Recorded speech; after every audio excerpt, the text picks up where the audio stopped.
Salut! Eu sunt Marcus. Bine ați venit pe canalul Economie Aplicată.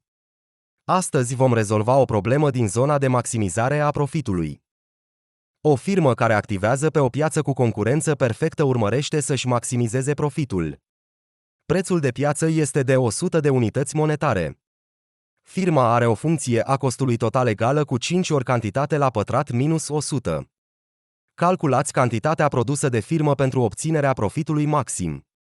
De asemenea, calculați profitul și rata profitului în funcție de cifra de afaceri. Știm că încasările totale sau cifra de afaceri sunt egale cu preț ori cantitate, deci cu 100 ori Q.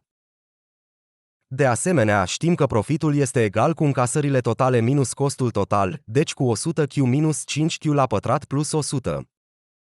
Pentru a afla cantitatea produsă în condiții de maximizare a profitului, derivăm funcția profitului și o egalăm cu 0. Avem 100 minus 5Q egal cu 0. Extragem Q din egalitate și vedem că este egal cu 20 de bucăți. Acum că știm cantitatea produsă, putem calcula profitul, cifra de afaceri și rata profitului. Înlocuim cantitatea în funcția profitului. Avem 100 ori 20 minus 5 ori 20 la pătrat plus 100, deci 2000 minus 2000 plus 100. Profitul este egal cu 100 de unități monetare. De asemenea, putem calcula și cifra de afaceri. Aceasta este egală cu prețul de 100 înmulțit cu cantitatea de 20, deci cu 2000 de unități monetare.